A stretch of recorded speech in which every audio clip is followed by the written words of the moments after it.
आपने अक्सर ये नोट किया होगा कि किस देश में अल्पसंख्यकों के लिए कितनी धार्मिक आज़ादी है, किस देश में मानव अधिकारों की क्या स्थिति है, कहाँ लोकतंत्र कितना मजबूत या कितना कमज़ोर है और किस देश में प्रेस को कितनी आज़ादी है, प्रेस फ्रीडम कितनी है। इन सभी मुद्दों के बारे में पश्चिमी देशों की संस्थाएं, उनके NGO अपनी अपनी रेटिंग्स पूरी दुनिया में जारी करते हैं और इन्हीं रेटिंग्स को सारे देश अपना सर्टिफिकेट मानते हैं। यहाँ तक कि वर्ल्ड हैप्पीनेस इंडेक्स भी पश्चिमी देश ही जारी करते हैं, जिससे पता चलता है कि किस देश के लोग कितने खुश हैं या कितने दुखी हैं। ये सब रेटिंग्स पश्चिमी देश जारी करते हैं। इन सभी रेटिंग्स में एक खास तरह के एजेंडे की मिलावट होती है, जिसमें ये देश, इनकी संस्थाएं ये बताने की कोशिश करती हैं कि दुनिया में इंसानों के अमन, चैन, सुख, दुख और आज़ादी का पूरा ठेका सिर्फ इन्होंने ही लिया हुआ है। यही तय करेंगे कि कौन सा देश अच्छा काम कर रहा है, कौन सा खराब काम कर रहा है। हम काफ़ी समय से ये कहते आ रहे हैं कि भारत जैसे देशों को भी अब अपनी रेटिंग्स और मानव अधिकारों पर अपनी रिपोर्ट जारी करनी चाहिए। अब भारत ने अपनी पहली बार ग्लोबल इंडेक्स रेटिंग की शुरुआत की है। पूर्व राष्ट्रपति रामनाथ कोविंद ने इस इंडेक्स को लॉन्च किया है और इसका नाम है रिस्पॉन्सिबल नेशंस इंडेक्स यानी RNI। ये इंडेक्स बताता है कि दुनिया में कौन सा देश कितना जिम्मेदार है। रिस्पॉन्सिबल नेशंस इंडेक्स में 154 देशों की सूची में सिंगापुर को पहला स्थान मिला है, यानी सबसे ज्यादा जिम्मेदार सिंगापुर को माना गया है।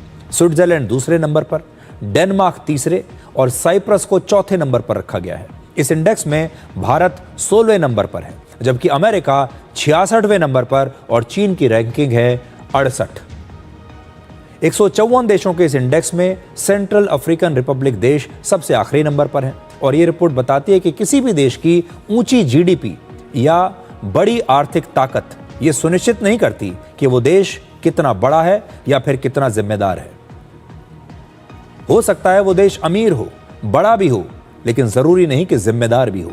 इस रिपोर्ट में यह पता चला कि तीसरी दुनिया के बहुत सारे विकासशील देश जो उतने अमीर नहीं हैं, उतने विकसित नहीं हैं, वो देश पर्यावरण, सामाजिक न्याय और महिलाओं के अधिकारों के बारे में बड़े बड़े विकसित और पैसे वाले देशों से बेहतर काम कर रहे हैं। अभी तक दुनिया किसी भी देश की सफलता को इन 3 पैमानों पर आंकती थी और वो पैमाने उस देश के पास कितना पैसा है, उसकी सेना कितनी शक्तिशाली है और उसकी अर्थव्यवस्था कितनी तेजी से बढ़ रही है। सफलता के यही पैमाने हैं। लेकिन हम ये आंकना भूल जाते हैं कि क्या ये देश अपनी इस ताकत का इस्तेमाल जिम्मेदारी से कर रहे हैं? क्या उनके विकसित और अमीर होने से गरीबों को कोई फायदा मिल रहा है? और क्या वो देश पूरी दुनिया को एक स्थायी, शांतिपूर्ण और बेहतरीन जगह बनाने के लिए अपना कोई योगदान दे रहे हैं? रिस्पॉन्सिबल नेशंस इंडेक्स को दिल्ली की जवाहरलाल नेहरू यूनिवर्सिटी और मुंबई के इंडियन इंस्टीट्यूट ऑफ मैनेजमेंट की मदद से वर्ल्ड इंटेलेक्चुअल फाउंडेशन ने तैयार किया है और 3 वर्षों के रिसर्च के बाद इस इंडेक्स को बनाया गया है। इस इंडेक्स को तैयार करने में world bank, United Nations, IMF और WHO जैसे अंतर्राष्ट्रीय संगठनों के वर्ष 2023 तक के आंकड़ों का इस्तेमाल किया गया है, यानी उन आंकड़ों पर आधारित है। पश्चिमी देशों द्वारा जारी की गई रेटिंग्स में आपने अक्सर ये नोट किया होगा कि वर्ल्ड हैप्पीनेस इंडेक्स में पाकिस्तान को भारत से बेहतर दिखाया जाता है, यानी बताया जाता है कि पाकिस्तान के लोग भारत से ज़्यादा खुश हैं, जो कि असंभव सी बात है। प्रेस फ्रीडम इंडेक्स में बांग्लादेश को भारत से ऊपर दिखाया जाता है।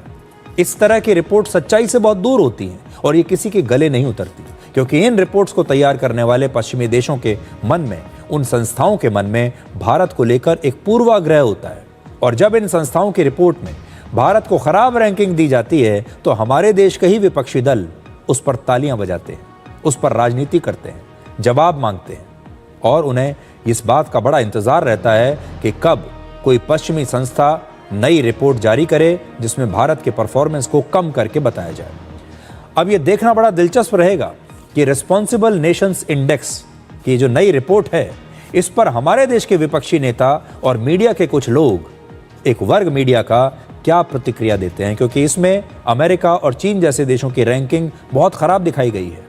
यह बताता है कि इन देशों के पास पैसा तो है, संसाधन है, बड़ी बड़ी सेनाएं हैं, हथियार हैं, लेकिन जिम्मेदारी नहीं है।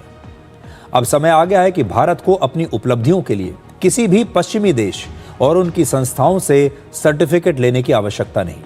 हमने खुद इतनी शक्ति हासिल कर ली है कि अब हम दुनिया के बाकी देशों को अपना सर्टिफिकेट बांट सकते हैं और उन्हें आईना भी दिखा सकते हैं।